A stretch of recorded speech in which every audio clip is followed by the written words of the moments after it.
ଏ ସାଙ୍ଗମାନେ ଜୟ ଜଗନ୍ନାଥ। ସାଙ୍ଗମାନେ ଆଜି ଆମେ ଜାଣିବା ଆପଣମାନେ କିପରି ନିଜ ମୋବାଇଲ ମାଧ୍ୟମରେ ଆପଣମାନଙ୍କର ଗ୍ୟାସର ଇ-କେୱାଇସି କରିପାରିବେ।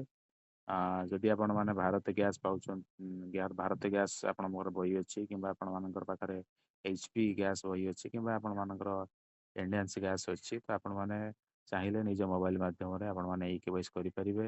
ସରକାରଙ୍କ ତରଫରୁ ଆସୁଥିବା ଉଜ୍ଜ୍ୱଳା ଯୋଜନାର ସବସିଡି ମଧ୍ୟ ଆପଣମାନେ ଉଠାଇ ପାରିବେ। ସେଥିପାଇଁ ଆପଣମାନଙ୍କୁ ଦୁଇଟା ଜିନିଷ ଆବଶ୍ୟକ ପଡ଼ିବ। ଯେଉଁ ଗ୍ୟାସ୍ଟି ଆପଣମାନେ ବ୍ୟବହାର କରୁଛନ୍ତି, ଯଦି ଆପଣମାନେ ଭାରତ ଗ୍ୟାସ୍ ବ୍ୟବହାର କରୁଛନ୍ତି, ଭାରତ ଗ୍ୟାସ୍ର ଗୋଟେ ଆପ୍ ଇନଷ୍ଟଲ୍ କରିବାକୁ ପଡ଼ିବ।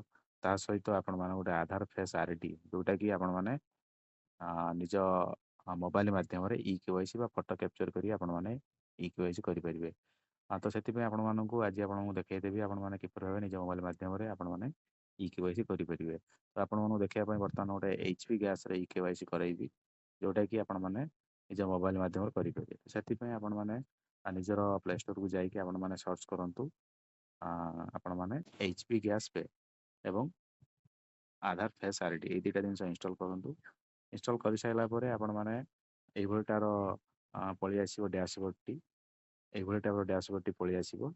ଆପଣମାନେ ଏଇଠି ଆଗରୁ ଯଦି ଆପଣମାନଙ୍କର ଉଜ୍ଜ୍ୱଳା ଯୋଜନାରେ ବେନିଫିଟ୍ ପାଉଛନ୍ତି, ନିଶ୍ଚିତ ରୂପେ ଆପଣମାନଙ୍କ ମୋବାଇଲ ନମ୍ବର ଲିଙ୍କ୍ ଥିବ।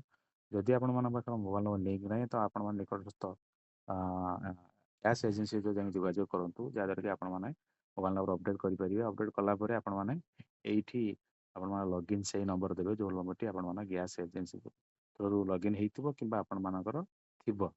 ଏଇଠି ଆପଣ ସେଇ ନମ୍ବର ଟାଇପିଂ କରିବେ। ଟାଇପିଂ କଲା ପରେ ଆପଣମାନେ ଏଇଠି ଲଗ୍ଇନ୍ କରିବେ। ଲଗ୍ଇନ୍ କଲା ପରେ ଆପଣମାନେ ପ୍ରୋସିଡ୍ ଉପରେ କ୍ଲିକ୍ କରିବେ। କଲା ପରେ ଏଇଠି OTP ଭେରିଫିକେସନ୍ ହେବ। ସେଇ ନମ୍ବରକୁ OTP ଯିବ, ଯେଉଁଟାକି ଆପଣମାନେ OTP ଭେରିଫିକେସନ୍ କରିବେ। OTP ଭେରିଫିକେସନ୍ କଲା ପରେ ଏଇଠି ଆପଣମାନେ 4ଟା ଡିଜିଟ୍ର ଆଇନ୍ ଦେବେ, ଯେଉଁଟାକି ଆପଣମାନଙ୍କୁ ସିକ୍ୟୁର ପାଇଁ ଦିଆହେଇଛି। ଏଇଟା ଦେଇସାରିଲା ପରେ ଆପଣ ଅନୁସାରେ ଦେବେ। ସକ୍ସେସଫୁଲି କ୍ରିଏଟ୍ ହେଇସାରିବ। ହେଇସାରିଲା ପରେ ଆପଣମାନେ ସେ ଏମ୍ପିନ୍ ଦେଇକି ଆପଣ ଲଗ୍ଇନ୍ କରିପାରିବେ। ଲଗ୍ଇନ୍ କଲା ପରେ ଦେଖନ୍ତୁ ଏଇଭଳିଟା ଡ୍ୟାସବୋର୍ଡ଼ଟି ପଳେଇ ଆସିବ। ଡ୍ୟାସବୋର୍ଡ଼ଟି ଆସିଲା ପରେ ଆପଣମାନେ ଇ-କେୱାଇସି କରିବା ପାଇଁ ଏଇଠି ତା'ର ବହୁତ ଗୁଡ଼ାକ HP ଗ୍ୟାସ୍ର ସିଷ୍ଟମ୍ ଅଛି। ଆପଣମାନେ ଆଧାର ସେଟିଂ ଚେକ୍ କରିପାରିବେ, ଅନଲାଇନ୍ ମାଧ୍ୟମରେ ଗ୍ୟାସ୍ ପେ କରିପାରିବେ, ଆପଣ କେତେଟା ବୁକିଂ ହେଇଛି ସେଟା ବି ମଧ୍ୟ ଏଠି ଜାଣିପାରିବେ। ଆପଣମାନଙ୍କର କେତୋଟି ଗ୍ୟାସ୍ ର ସବସିଡି ପାଇଛନ୍ତି, ଏଥି ମଧ୍ୟ ଆପଣମାନେ ଜାଣିପାରିବେ। ଯଦି ଆପଣ ବୁକିଂ କ୍ୟାନସଲ୍ କରିବା ପାଇଁ ଚାହୁଁଛନ୍ତି, ଆପଣମାନେ କ୍ୟାନସଲ୍ କରିପାରିବେ। ରିଫିଲ୍ ଅର୍ଡ଼ର ହିଷ୍ଟ୍ରି କେତୋଟା ଆପଣମାନେ ବୁକିଂ କରିଛନ୍ତି, ଏଠି ମଧ୍ୟ ଆପଣମାନେ ଜାଣିପାରିବେ।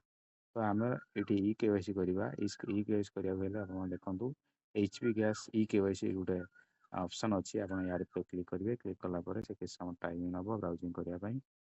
ଆମେ ୱେଟ୍ କରିବା, ବ୍ରାଉଜିଂ କରିବା ପାଇଁ ଟାଇମ୍ ନେବ।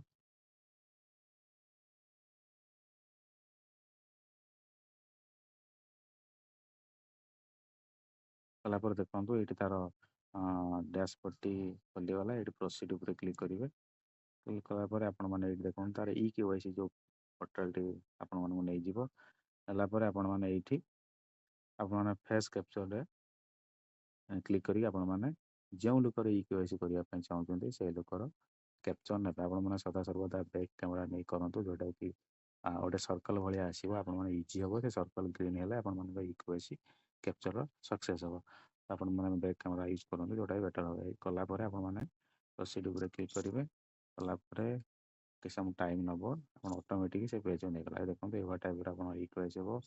ଯଦି ଆଗରୁ ଆପଣମାନେ ଇ-କେୱାଇସି କରିଛନ୍ତି, ତ ଆପଣମାନଙ୍କର ଏଇଠି ଦେଖେଇଦେବ ଆପଣଙ୍କର ଅଲରେଡ଼ି ଅଛି। ଯଦି ଆପଣମାନଙ୍କ ପାଖରେ ନାହିଁ, ତ ଆପଣମାନେ ଏଇଠି ଇ-କେୱାଇସି କରି ଆପଣମାନେ ସବୁ ଆମର ଗ୍ୟାସ୍ ଏଜେନ୍ସିର ପ୍ରୋସିଡ୍ ଉପରେ କ୍ଲିକ୍ କରି ଆପଣମାନେ ବେନିଫିଟ୍ ଉଠାଇ ପାରିବେ। ଏଇଭଳି